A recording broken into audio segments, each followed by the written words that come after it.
Good morning students. You are welcome in Instagram Education Society Fulton's online education experience.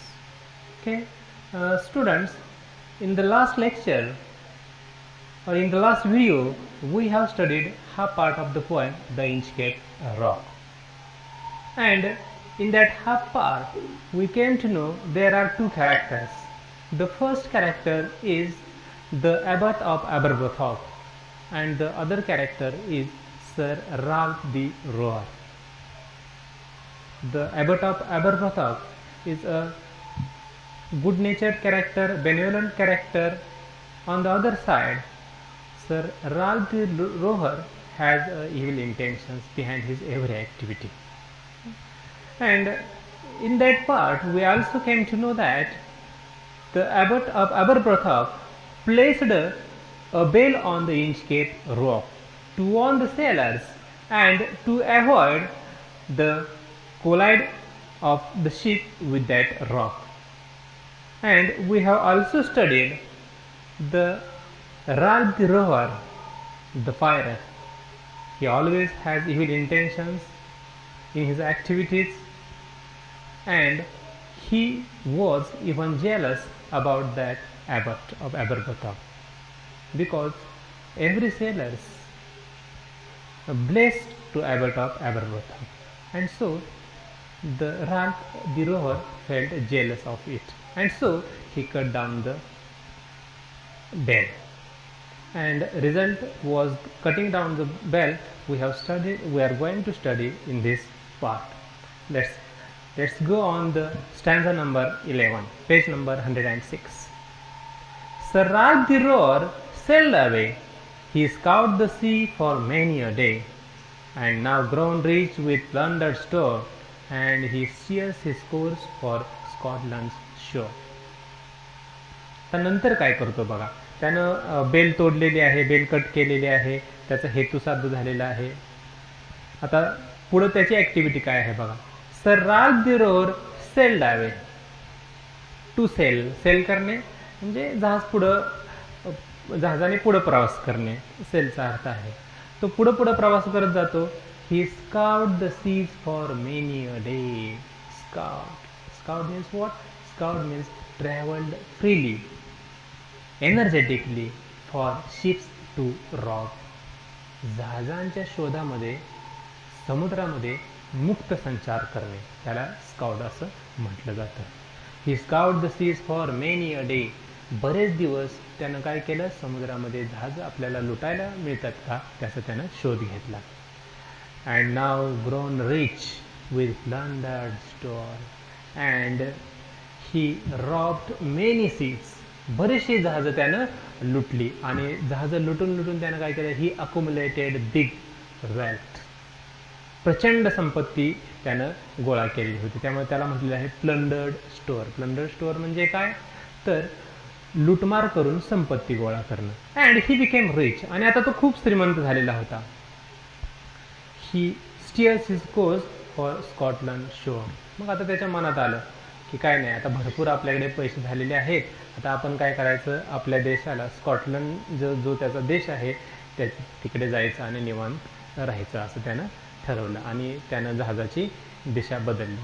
का कुणास ठाऊक जहाजाचं त्याला मनाने सांगितलं ते आपल्याला पुढे कळेल. So thick a haze over spreads the sky, they cannot see the sun or high. The wind hath blown a gale all day, at evening it hath died away. There, आत्तापर्यंत पाठीमागच्या स्टँजामध्ये आपण पाहिलं the sun shining brightly in the sky. सूर्य आकाशामध्ये आनंदाने तळपत होता. Birds wear chirping, पक्षी गीत गात होते. Even the pirate the Ralph, he was singing the songs.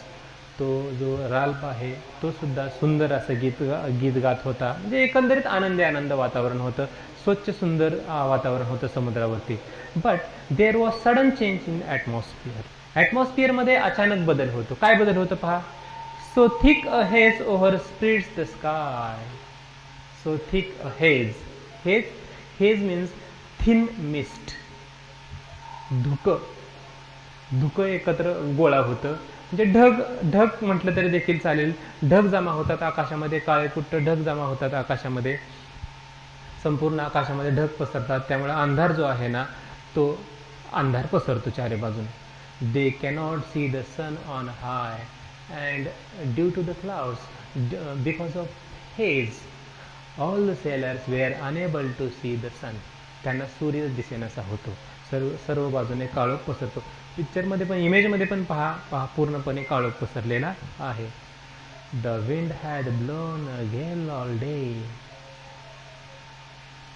वारा, हॅथ शब्द वापरला आहे. हॅथ इज अन आर्कॅइक वर्ड, प्राचीन शब्द आहे तो. अलीकडच्या इंग्लिशमध्ये हॅज हा शब्द वापरतात. टीएचच्या ऐवजी काय वापरतात? येस, HAS, हॅज अशा अर्थाने घेतात. The wind has blown a gale all day. आणि गेल म्हणजे काय? तर गेल म्हणजे स्ट्रॉंग विंड, तीव्र वारा, वादळ. आणि वादळ दिवसभर व्हायला लागतं. At evening it had died away. आणि संध्याकाळच्या वेळेला मात्र वादळ पूर्णपणे शमतं, नाहीसं होतं वादळ. आता पहा, एकाएकी स्वच्छ सुंदर वातावरण होतं. तो जर समुद्रामध्ये लूटमार करत होता, सर्व आनंदी त्याचं चाललेलं होतं. But there was sudden change. परंतु अचानकच बदल होतो. हा बदल कशामुळे होतो? तर because of super natural elements. मी तुम्हाला सांगितलं ना की हा रॉबर्ट सुदेच्या पोएममध्ये सुपर नॅचरल एलिमेंट्सचा भाग असतो. एक अदृश्य शक्ती काम करत असते, एक गूढ रहस्यमय शक्ती काम करत असते आणि तो बदल घडवून आणत असते. तोच बदल या ठिकाणी घडवून आणलेला आहे. वातावरणामध्ये बदल झालेला आहे. आता पुढे काय होतं पहा. On the deck the Rover takes its stand, so dark it is the see no land. Quoth Sir Ralph, it will be lighter soon, for there is the dawn of the rising moon. But the Ralph is a leader in real sense, though he was a pirate. तो जरी pirate असला तरी खऱ्या अर्थाने तो लीडरच होता. On the deck the Rover takes stand. सगळ्यात वरती डेकवरती जातो, प्लॅटफॉर्मवरती जातो आणि तो पाहतो. So dark it is they see no land. संपूर्ण काळाकुट्ट अंधार असल्यामुळे त्याला काहीही दिसत नाही. इमेज बघा दाखवलेली आहे काळाकुट्ट अंधाराची, लँड वगैरे काहीही दिसत नाही. Quoth sir Ralph, the sir Ralph said. Sir Ralph म्हणतो, it will be lighter soon, for there is the dawn of the rising moon. तो म्हणतो, सेलर्स डोंट वरी, काहीही काळजी करू नका. It will be lighter soon, लवकरच प्रकाश पडणार आहे. पहाटेची वेळ दिसते, चंद्र सुद्धा उगवतोय, नक्कीच आपल्याला दिसणार आहे. त्यामुळे जास्त तुम्ही घाबरू नका, घाबरून जाऊ नका. आपण लवकरच सेफ होऊ, लवकरच प्रकाश आपल्याला मिळेल. Canst hear, said one, the breakers roar, for methinks we should be near the shore. Now where we are I cannot tell, but I wish I could hear the Inchcape bell. एक खलाशी आहे, तो खलाशी बोलतो. Canst hear, canst, CANST, canst.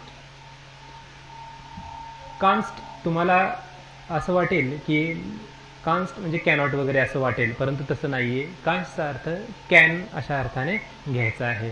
Can hear sed one. तो खलाशी म्हणतो की बरं झालं असतं की मला त्या ज्या बेल आहे ती बेल ऐकू आली असती तर बरं झालं असतं.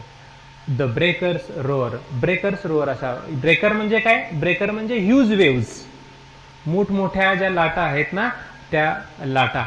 आणि त्याच्या ज्यावेळेस त्या लाटा आपटतात एखाद्या भिंतीवरती किंवा एखाद्या खडकावरती, त्यावेळेस त्या मोठमोठ्यानं गर्जना करत असतात. त्या लाटांचा गर्जनाचा आवाज तर मला येत नाहीये. फॉर मी थिंक, पुन्हा एकदा बघा आणखी एक शब्द आला, मी थिंक.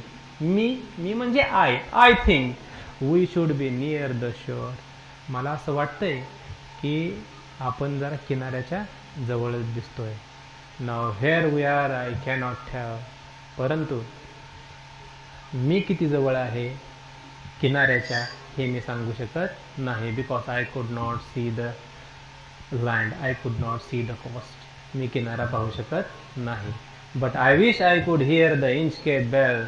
परंतु माझी अशी इच्छा आहे की किती बरं झालं असतं जर ती इंचकेप बेल मला ऐकू आली असती तर, असं तो म्हणतो. अगोदर पहिल्या ओळीमध्ये बघा तो म्हणतो की आवाज येतोय मला, कुठंतरी लाटा आपटतायत, बहुतेक आपण किनाऱ्याला असावा असा तो अंदाज मानतो.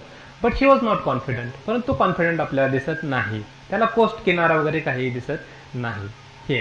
हे आपण पाहिलेलं आहे. आता पुढे जाऊया आपण.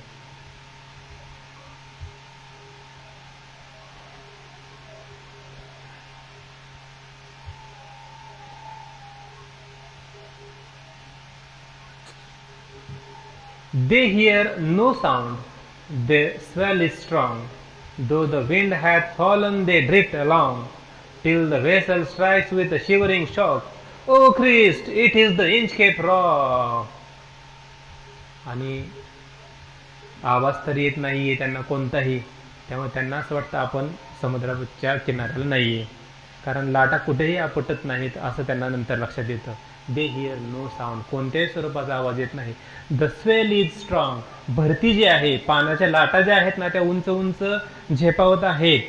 दो the wind had fallen they drift along. आणखी एक गोष्ट आता व्हायला लागलेली आहे, हळूहळू हळूहळू सर्व लाटा शांत झालेल्या आहेत. आता सर्व लाटा शांत झालेल्या आहेत.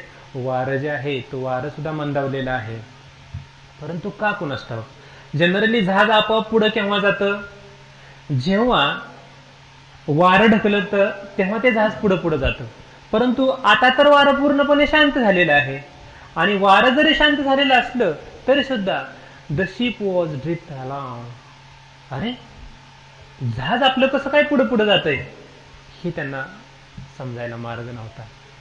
म्हणजे काय तर here also the poet makes use of super natural elements. पुन्हा एकदा एक अदृश्य शक्ती, एक रहस्यमय शक्ती, काही कळत नाही त्यांना की वारं नाहीये काय नाही, तरी सुद्धा आपलं जहाज आपोआप कसं काय पुढे जातंय हे त्यांच्या लक्षात येत नाही. Till the vessel strikes with a shivering shock. आणि अचानक जहाज थरथरतं, धाड असा आवाज येतो, आणि तो आवाज कशाचा आहे, the vessel strikes with a shivering shock. ते जहाजाचा पुढचा भाग जो आहे तो पुढचा भाग कुठल्या तरी एका खडकावरती जोरदार आदळतो, आणि त्या आदळल्यामुळे सर्व जहाज थरथरतं. O Christ, it is the Inchcape rock. ओ अरे देवा, आपण म्हणतो ना कधी आड संकट आल्यावरती अरे देवा अरे बापरे म्हणतो आपण. तसंच ख्रिश्चन आहेत ते ख्रिस्त धर्मामध्ये ओ ख्राइस्ट असं म्हणतो. O Christ, it is the Inchcape rock. अरे हा तर काय आहे, हा तर इंचकेप रॉक आहे असं तो म्हणतो. Sir Ralph the Roar tore his hair. He cursed himself in his despair. The waves rush in every side. The ship is sinking beneath the tide. The Sir Roar realized that he was getting a punishment. आता आपल्याला शिक्षाच मिळत आहे असं त्याला लक्षात येतं. We are in trouble, आपण संकटात आहोत. And no one will save us, आपल्याला कोणीही वाचू शकणार नाही. The roar tore his hairs, असे केस ओढतो तो, कारण त्याला टेन्शन येतं, आता आपण वाचू शकणार नाही. ही cursed himself in his despair, तो पूर्णपणे निराश झालेला असतो, हताश झालेला असतो, आणि त्या हताशेपोटी निराशेपोटी त्याला आठवतं, O I did cut the bell and all this mishap happens due to that मिसडेड.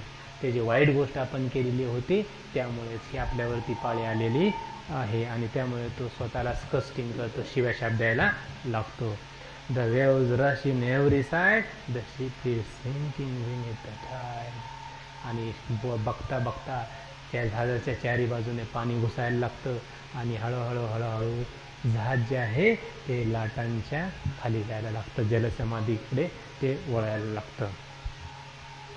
But even in his dying fear, one dreadful sound could the roar hear, a sound as if with the Inchcape bell the devil below was ringing his knell. परंतु he was in dying fear. He knew very well that he realized that he was getting the punishment of his misdeed. आपल्याला शिक्षा झालेली आहे, and soon he was going to die, आणि लवकरच तो मृत्युमुखी पडणार आहे. आणि त्यात सुद्धा वन ड्रेडफुल साऊंड कुड द रोअर हिअर, तर रोअरला एक भयानक आवाज ऐकू येतो. तो आवाज कशाचा आहे, a sound as if with the Inchcape bell. त्याला असा भासच होतो. पुन्हा एकदा सुपरनॅचरल एलिमेंट त्याच्या डोक्यांमध्ये विचारांचं थैमान आहे. त्याच्या पुढे भास निर्माण होतो, अरे हा तर इंचकॅप बेलचाच आवाज दिसतोय बहुतेक. The devil below was ringing the nail. Nail, KNELL, नेल. तर त्याचा पहिल्यांदा आपण अर्थ समजून घेऊया. नेल म्हणजे काय, तर knell is the sound of bell.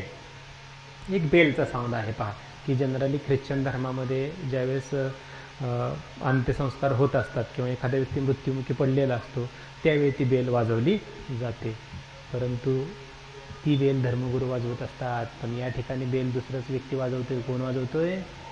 The devil below was ringing his knell. सैतान बेल वाजवतोय. चल, स्वर्गामध्ये नाही तुझं स्थान, तुझं स्थान कुठं आहे?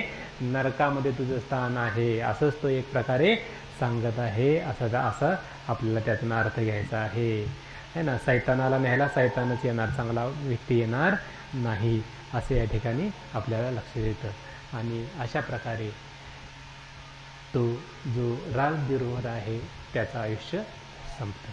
Okay students, here is the end of the poem. Now tell me one thing, what is the moral of the poem? What is the moral of the poem?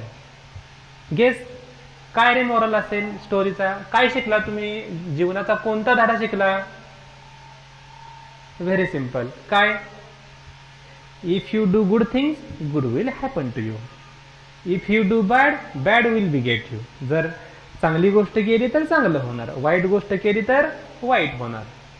As you sow shall you reap. जे पेरणार आहे तेच उगवणार. लक्षात ठेवा, बाबळीच्या बिया पेरल्यावरती बाबळच येणार. लक्षात ठेवायचं. Evil cannot go unpunished in this world. या जगामध्ये वाईट जे लोक आहेत त्यांना शिक्षा मिळतेच. आपल्याला कधी कधी वाटतं की बघा की किती त्यानं 2 नंबरने संपत्ती गोळा केलेली आहे, तो किती वाईट वाटतो, पण त्याचं किती व्यवस्थित चाललेलं आहे. नाही, एक ना एक दिवस ज्यावेळेस त्याच्या पापाचा घडा भरेल त्यावेळी त्याला ही शिक्षा मिळणारच. Evil digs a pit for others but falls into the same. वाईट लोक दुसऱ्यासाठी खड्डा खोदत असतात, परंतु ते स्वतःच त्या खड्ड्यामध्ये पडत असतात. राल्फने काय केलं? ती बेल कट केली, दुसरे मारावेत म्हणून, आपल्याला संपत्ती लुटता यावी म्हणून, आपलं पोट भरता यावं म्हणून, परंतु स्वतःच त्या खड्ड्यामध्ये ओसला. आणि आणखी एक गोष्टीमुळे त्यानं बेल तोडली होती. काय? तर त्याला दुसऱ्याच्या यशाबद्दल जेलसी होती. तो ॲबोट होता ना, त्याच्याबद्दल त्याला जेलसी वाटत होती. आणि मग अशी जर जेलसी असेल तर तुम्हाला त्याची किंमत मोजावीच लागते. लक्षात ठेवा. त्यामुळे आपण जीवनामध्ये नेहमी कसं वागलं पाहिजे?